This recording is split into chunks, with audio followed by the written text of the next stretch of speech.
Hello, and today I'm going to talk about my favourite YouTubers. Just under 2 years ago, I made a video about my subscriptions. It was my first ever official video. The only one that was before that was a little introduction video where I didn't speak. It's very cringe, and I just wanted to A, do an update because it's changed a lot, my favourite YouTubers, even though that was my subscription, it's not my favourite YouTubers.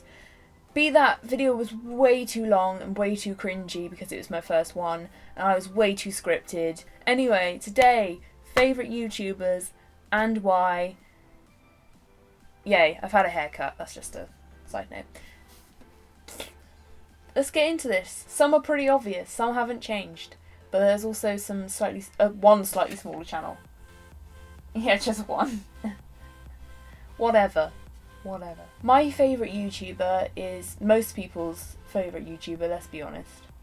And it is Jacksepticeye. I watch him at least twice a day with his new videos, sometimes more if I'm feeling like watching some of his other videos, or if I'm super bored, or if there's nothing in my subscription box that I can be bothered to watch apart from Jack. It's A, because I love Irish people, and B, because he's very, very energetic, and it's just great to watch him, but he's also really genuine. And he's actually one of my inspirations on YouTube because of his ethics with YouTube and the way he does YouTube and how he's so involved in communities and how he makes videos for so many good reasons, and the fact that he's got great morals, and I really admire that. If I ever get a community that's bigger than this one, that's like even 1,000 subscribers and up, I really want to be just like him in his mindset. I particularly like it when he does longer Let's Plays and you get to know more about him, and it's very relaxing, and it's just my favourite channel ever because Jack's so lovely and his content's great. Next on my list is a very obvious one if you've watched any of this channel,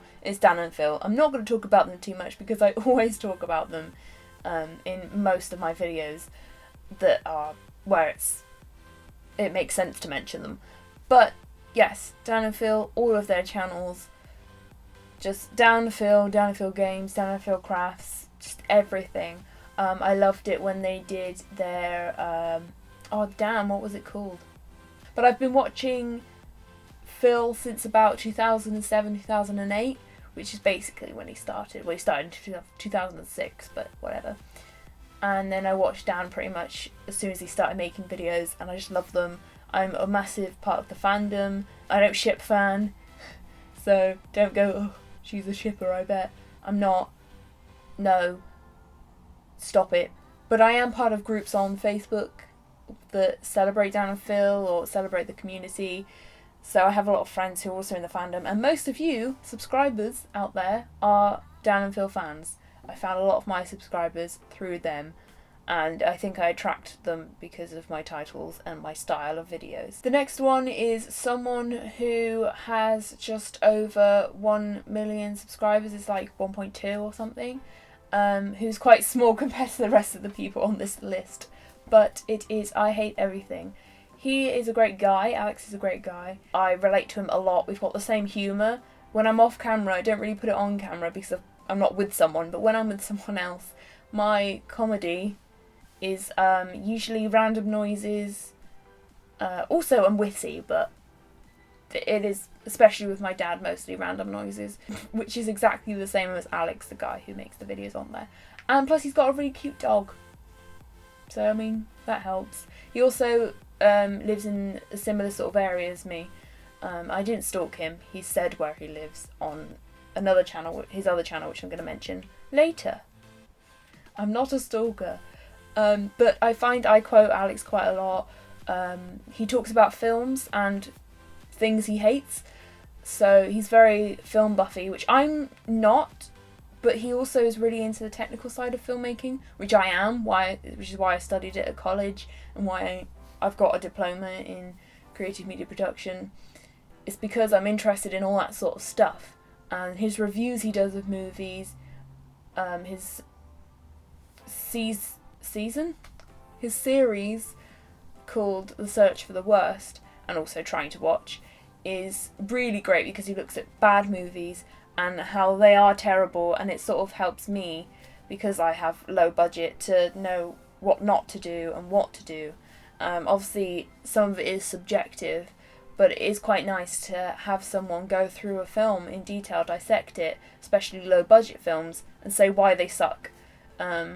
It's where he goes through really bad films or notoriously bad films and ranks them in which are the best and which are the worst, and lists why and does a mini review on them, which is great. I find that great and helpful. And it's a bit different as well because there's so many people on YouTube who are doing what I'm doing or do Let's Plays, which there's nothing wrong with it, but there's great to have variety. But you should totally check him out or subscribe if you like films. Or if you like cynical British people. Oh, actually, it's next on my list, his second channel. He also has a channel with two of his friends and his brother, but there's 4 friends on Jar Media. Now, do not watch this channel if you don't like swearing or grossness, because they're quite sexual. Not sexual, but like they talk about uncomfy things, and they do act a bit boisterous. But that one just comes with a warning. When I first started watching them, because I watched Alex's channel and he mentioned that he had a channel, I was like, oh god, I hate this. But then I found them at a point where I was so bored, this sounds horrible to them, that I just kept watching because there was nothing else to watch. There was nothing out there and I was so bored and had so much time on my hands. But then I quickly got hooked, and that's how that story goes. And now I'm obsessed with their podcast. They did a thing, they don't really do it anymore, but they occasionally do it. I'm just swearing at the camera. They occasionally do it, but there's Jar Blabs, which are like short podcasts on one subject, which usually goes on to another subject. They're like me, they change the subject a lot. But it is just natural and great, and I feel like if we knew each other, we would be great friends. Great people that you can just get along with. They have controversial opinions, but if you don't mind people with different opinions and you're not funny about opinions like me, then it's just opinions. And it's great to hear 4 people's perspectives that are similar but slightly different on things. They also talk a lot about films, so if you're into films and film reviews and you want 4 different opinions, they don't go so much into technical most of the time. Mostly it's opinions, but some technical stuff as well. And if you like video games, they do a lot of things to do with media, which is why they're called Jar Media, because that's their main thing that they wanted to do. So they talk through everything from sound to the way the camera angles in both films and TV and games and media in general, and character developments, just anything technical, lighting, all that stuff, but also storyline and that sort of thing. But it is great to hear 4 people who are passionate about things talking about them. Where are we on? 10 minutes. Woo, shit. Anyway, next is Tomska. You know, Astuf guy. He does great sketches with his friends, and he is quite old school YouTube. He has changed a lot and tailored his content to newer audiences, but there is still that burning passion and love for things he's creating, sketches he's creating, putting his own, not being afraid to put his own spin on things, and he's also really not afraid to talk about sensitive subjects about his life to comfort other people or to get it off his chest. I don't know why he does it. It is therapeutic, and I understand and I get that when he's talking to people here on YouTube, I know from experience too that it's really, really good to just talk to a camera. It's really therapeutic. Don't know why, don't know the psychology behind it, but it is great to see someone else use YouTube for similar reasons as I do, just for money as well, but initially for fun and creativity. I prefer his second channel, mostly because there's more content, so I find myself watching it more, where he does weekly vlogs. I've just started doing weekly vlogs, which you will see on the channel because they've started coming out. I admire how he's done it for so long, because I'm not doing it for long. I'm only doing it for a month, maybe 2 months. But he has a series called Last Week, which is really well edited by his editor, Elliot, who is really great. Shout out to Elliot. I think he has a channel as well. I don't watch his channel, sorry, but it's there if you want it. It's full of banter. I've been watching since the start of it, so I know all of the jokes and things. It's great for inside jokes. It's easy to digest because it's quick, fast-paced, small clips. It's also really helpful, gets a glimpse into the highs and lows of Tom's life. I recently binge watched all of his weekly vlogs from the start. No, I did them in a random order, but I've watched most of them again recently. It's just great to have a glimpse into someone's life who he's going through depression and anxiety and anger issues. He is a very complicated guy, not gonna lie, but that rhymes. But he is great, and he reminds me of my friend Charlie, full of memes, full of banter, really annoying, but everyone loves him, so there you go. And that's on his channel, DarkSquidge, if you're wondering. I don't know if I said that. Next is the news channel that most people are subscribed to, and it's Philip DeFranco, or Philly D, as some people call him. My sister's been watching Phil for a very, very long time, and she also watched Source Fed, and she's just been watching for a long time. But I wasn't skeptical of it. I just never watched him because my sister does have very different tastes to me, and I just didn't come across his videos. But then I came across his videos during the time of Reactionists, I think, which is about the same time that I stumbled across I Hate Everything. So, I don't know, whatever it was, I started watching, and then I was hooked because I don't watch news. I don't watch TV. Even when I did watch TV, I didn't watch news. Well, I knew what was going on in the world through social media was my main outlet, and then also through friends saying things or family saying things about what's happening in the world. Just word of mouth. But now I have a channel where lots of news is covered. International news, most of it's American, or worldwide because he is American. But I've got more of an idea on the world, and I've got more insight into things because he does a lot of fact checking, and he does a lot of in-detail reporting. He talks to people. If it's YouTube drama, or YouTube news, which sometimes he does, he has a good balance between negative stuff, great stuff. He's good at following up stories, and he does videos most days of the week, every day, apart from the weekend, I think it is.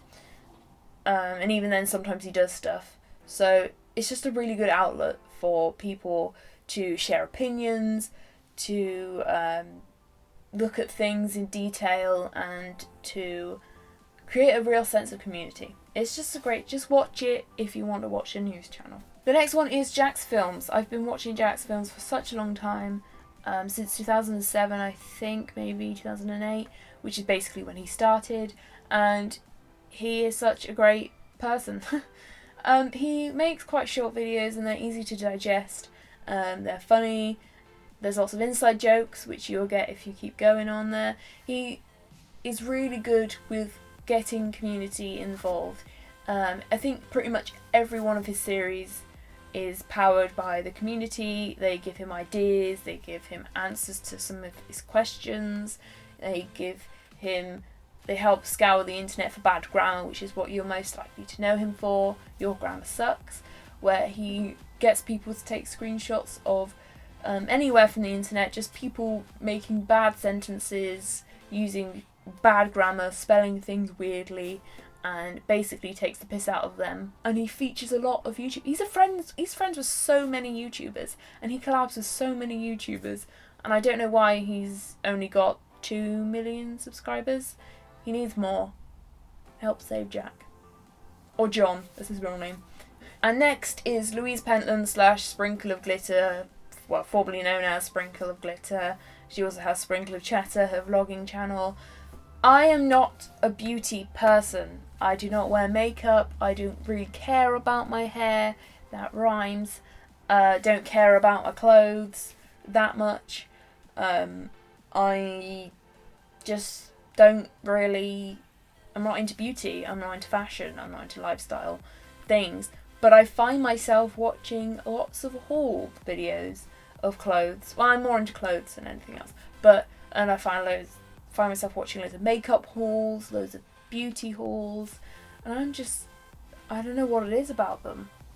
Maybe it's me being nosy, who knows, but I love them, and I absolutely adore Louise's personality. She is so funny, she is so relatable, she is so confident. and great and amazing, and she makes me feel less alone in the world as someone who is overweight, someone who is over 17 stone. I watch her vlogging as well. She does weekly vlogs too, and I love her weekly vlogs because she is so lively. She doesn't care if she shows you that she's just been hanging around the house, hanging around about the house all day, which I do quite a lot. She's so clumsy like me, and she's like stumbling through life like me, but then she's also got her shit together, and I don't get it. But it is really relatable and also fills me with hope at the same time. Just watch her. She's funny, especially if you are a clumsy, overweight person who is a bit awkward.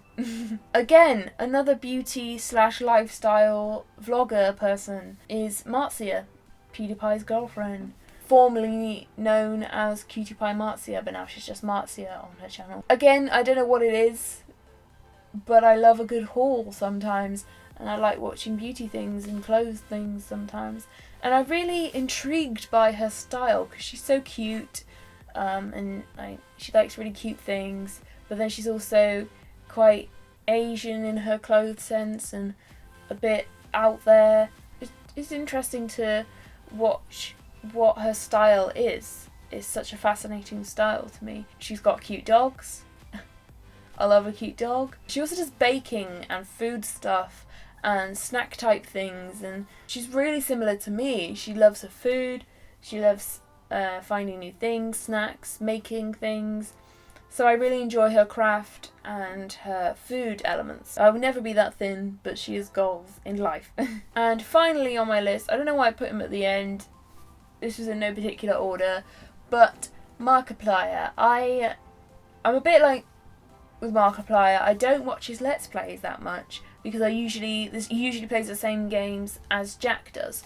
So I usually watch Jacksepticeye gameplays, and then I'm like, what's really the point in watching Mark's? But recently I've really loved, because he has a lot of variety on his channel. He doesn't just do gameplays. He does challenges, he does creative videos, he does lots of videos with his friends. So I watch those when he does fun little videos that are a bit different with his friends. He's passionate like Tomska and other people, and just wants to do what he wants to do sometimes, and wants to inject his personality into lots of things. And he's just generally a really nice, lovely, likeable person. Sometimes he can come across a bit arrogant and boisterous, but you know that his intentions are really good, and he loves his friends. He's powered by people, and that's what I want to be on YouTube. He's also really involved in communities, which again, like Jack, I want to be that, and I really appreciate that. I appreciate his honesty. I appreciate loads of things about him, and although we may not agree all the time, and sometimes he can get too passionately invested, I can't help but respect him. I just love his mentality to people who love his videos and hate his videos. Anyway, I've banged on way too much, okay? I'm going to leave links down in the description to every single one of the channels that I have mentioned. If you feel like checking out any of them, go ahead and do so. I'm sorry this rambled on so much, but at least it's not like my old video where I went through all my subscriptions. Anyway, I might have to do this in the future if my thoughts change, or if I discover enough new people to tell you about. But yes, any comments you have, put them down below. I want to read them, I want to reply to them, I want to like them, I want to interact with people. And also, if you liked it, push all the buttons, you know what to do, and I'll see you later. Goodbye. Once again.